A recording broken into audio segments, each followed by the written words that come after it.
Cette propriété appartient à la même famille, en l'occurrence la famille Barton, depuis un petit peu plus de 200 ans. Et l'outil de production n'avait que très peu évolué. L'occasion était belle de mettre un petit coup de neuf et d'en profiter pour faire un gain qualitatif pour la qualité du produit et dans le même temps une plus grande facilité de travail pour les opérateurs.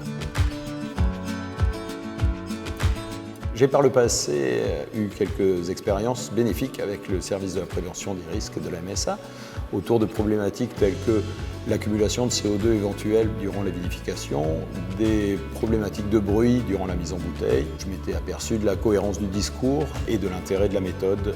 Le but de l'accompagnement, c'était d'interroger le process au regard des interventions humaines pour rendre les installations les plus fonctionnelles et sécurisées possibles.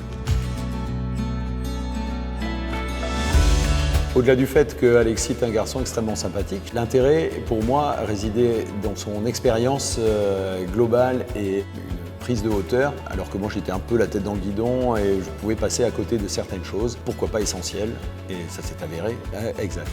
Nous avons collaboré de façon très simple par rendez-vous téléphonique, puis des visites sur site, je lui ai expliqué la globalité du projet.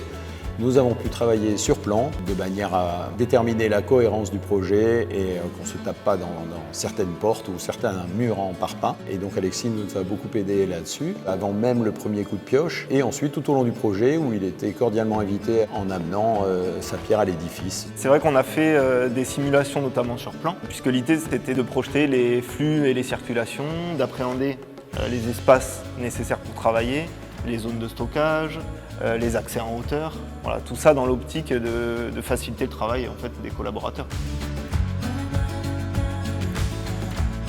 Nous avions simulé les rotations de cuvons au moment de la vendange, trouvé un endroit au hangar bien dégagé où on a simulé la cuve la plus éloignée, on a chargé de façon fictive des cuvons, fait quelques rotations de manière à pouvoir déterminer au plus finement le nombre de cuvons nécessaires. Moi j'ai en tête la largeur des passerelles aussi, qu'on a augmenté pour pouvoir passer tous les cuvons lors du chargement des cuves. Je pense aussi à l'implantation et à l'aménagement du local pressurage et puis au nombre de cages nécessaires pour fluidifier l'organisation.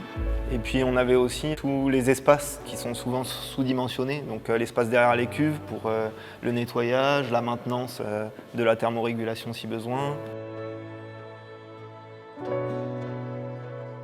Donc on a pu étraîner de nouvelles installations lors de la vinification et le début de l'élevage du mythique, j'allais dire légendaire millésime 2022.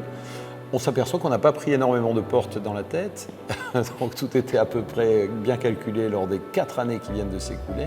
Donc to be continued, comme diraient les anglo-saxons.